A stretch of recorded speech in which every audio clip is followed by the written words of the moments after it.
ಈ ಒಂದು ಪ್ರತಿಷ್ಠಿತವಾದಂಥ ಪ್ರಸಿದ್ಧವಾದಂಥ ಬೋಳಾಲೆ ರಂಗನಾಥ ಸ್ವಾಮಿಯ ಬ್ರಹ್ಮೋತ್ಸವದ ಸಂದರ್ಭದಲ್ಲಿ ಈ ದೇವಸ್ಥಾನದ ಭಕ್ತರು ಮತ್ತು ಗ್ರಾಮದ ಬಂಧುಗಳು ಈಗಾಗಲೇ ವೆಂಕಟೇಶ್ ಸಾಕಷ್ಟು ವಿಚಾರವನ್ನು ಹೇಳಿದ್ದಾರೆ.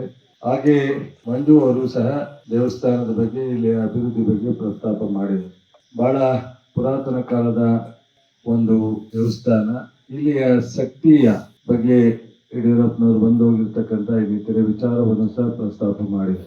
ಅಭಿವೃದ್ಧಿಗೆ ಸಹಜವಾಗಿ ಭಕ್ತರು ಮತ್ತು ಹಣದ ಕೈಯಲ್ಲಿ ಶಕ್ತಿ ಇರತಕ್ಕಂಥವರೆಲ್ಲರ ಸಹಕಾರ ಕೂಡಿ ದೇವಸ್ಥಾನವಾಗಿ ಸಮುದಾಯ ಭವನ ಆಗಲಿ ಮಾಡಬೇಕು. ಸರ್ಕಾರ ಒಂದು ಸಾರ್ವಜನಿಕ ಅಭಿವೃದ್ಧಿ ಕೆಲಸಕ್ಕೆ ಕೊಡೋ ತರ ಹಣವನ್ನ ಸಂಪೂರ್ಣವಾಗಿ ದೇವಸ್ಥಾನದ ಜೀರ್ಣೋದ್ಧಾರ ಅಥವಾ ಸಮುದಾಯ ಭವನವನ್ನ ಕೊಡ್ಲಿಕ್ಕೆ ಅಂತ ಒಂದು ಮಟ್ಟದ ಅವಕಾಶಗಳು ಕಡಿಮೆ.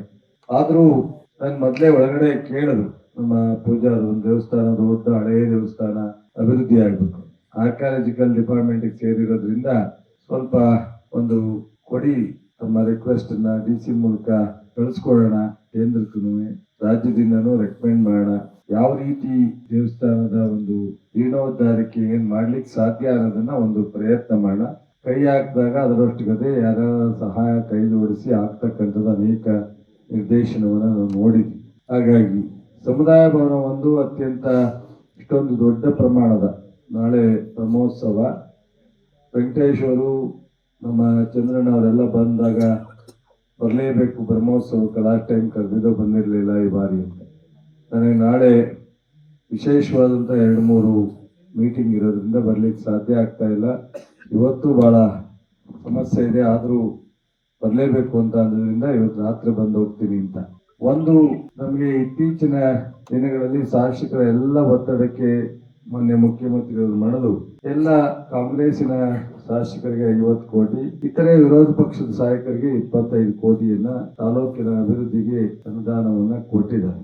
ಪ್ರತಿ ವರ್ಷ ಈ ರೀತಿ ಒಂದು ಹಿಂದುಳಿದ ವರ್ಗದ ಇಲಾಖೆಯಿಂದ ಸಮುದಾಯ ಭವನಗಳಿಗೂ ಒಂದಷ್ಟು ಅವಕಾಶವನ್ನ ಮಾಡ್ತಿದ್ರು. ಈ ವರ್ಷ ಎಲ್ರಿಗೂ ಶಾಸಕರುಗಳಿಗೆ ಕೊಟ್ಟಿರೋದ್ರಿಂದ ಅದನ್ನ ಏನು ಆಗಿದೆ ಅನ್ನೋದನ್ನ ನನಗೆ ಗಮನದಲ್ಲಿಲ್ಲ. ಸೋಮವಾರ ಮಂಗಳವಾರ ಮಾತಾಡ್ತೀನಿ. ನಮ್ಮ ತಂಗಡಿಯವರಿಗೆ ಏನಾದ್ರು ಆ ಇಲಾಖೆಯಲ್ಲಿ ಅನುದಾನ ಇದ್ರೆ ನಾನು ಬಹುಶಃ ಒಂದಷ್ಟು ಮ್ಯಾಕ್ಸಿಮಮ್ ಎಷ್ಟು ಸಾಧ್ಯನೋ ಅಷ್ಟು ನನ್ನ ತಾಲೂಕಿಗೂ ತಗೊಳ್ಳದಲ್ಲೇ ಈ ತಾಲೂಕಿಗೆ ಕೊಡಿಸುವಂತ ಪ್ರಯತ್ನವನ್ನ ನಾನು ಮಾಡ್ತೀನಿ. ಮಂಜೂರು ಭೇಟಿ ಮಾಡಿ ತಂಗಡಿಯವರು ಅಲ್ಲಿ ಎಷ್ಟು ಅವೈಲಬಿಲಿಟಿ ಇದೆ ಅನ್ನೋದ್ರ ಬಗ್ಗೆ ನನ್ಗೆ ಗೊತ್ತಿಲ್ಲದಲ್ಲೇ ನಾನು ಇಲ್ಲಿ ಘೋಷಣೆ ಮಾಡ್ತಕ್ಕಂಥದ್ದು ಸೂಕ್ತ ಅಲ್ಲ. ಆದ್ರೆ ಕನಿಷ್ಠ ನನ್ನ ಅನುದಾನದಲ್ಲಿ ಕೊಡ್ಲಿಕ್ಕೆ ಬರಲ್ಲ. ಶಾಸಕರ ಅನುದಾನ ನನ್ನ ಮಂತ್ರಿ ಇದ್ರು ಅದು ತಾಲೂಕಿಗೆ ಸೀಮಿತವಾಗಿ ಕೊಡ್ಬೇಕಾಗತ್ತೆ. ಈಗ ಮಂಜುನಾಥ್ ಅವ್ರಿಗೆ ಬರೋ 2 ಕೋಟಿನ ಅವ್ರ ತಾಲೂಕಿಗೆ ಕೊಡಬೇಕು. ಹಾಗಾಗಿ ಆದ್ರೂ ನಮ್ಮ ದಿನೇಶ್ ಗೂಳಿಗೌಡರಿಗೆ ಹೇಳಿ ಒಂದು 10 ಲಕ್ಷವನ್ನ ಈ ಕೂಡಲೇ ಒಂದು ವಾರ 10 ದಿವಸದಲ್ಲಿ ನಾನು ಸಮುದಾಯ ಭವನಕ್ಕೆ ಕೊಡಿಸ್ಕೊಡ್ತೀನಿ. ನಮ್ಮ ಹಿಂದುಳಿದ ವರ್ಗದ ಇಲಾಖೆಯಲ್ಲಿ ಏನಾದ್ರು ಪ್ರತಿ ವರ್ಷ ಇದ್ದಂಗೆ ಹಣಕಾಸಿನ ಲಭ್ಯತೆ ಇದ್ದರೆ ಖಂಡಿತ ನಾನು ಈ ವರ್ಷ ವಿಚಾರಿಸಕ್ಕೆ ಹೋಗಿಲ್ಲ. ನಾನು ನಮ್ಮ ಜಿಲ್ಲೆಗೆ ಕೊಡುವಂತ ಬಹುತೇಕ ಪಾಲನ್ನ ಈ ಸಮುದಾಯ ಭವನಕ್ಕೆ ಕನಿಷ್ಠ ಇದ್ರೆ 50 ಲಕ್ಷನೇ ನಾನು ಕೊಡಿಸುವಂತ ಪ್ರಯತ್ನವನ್ನ ನಾನು ಮಾಡ್ತೀನಿ ಅನ್ನೋದು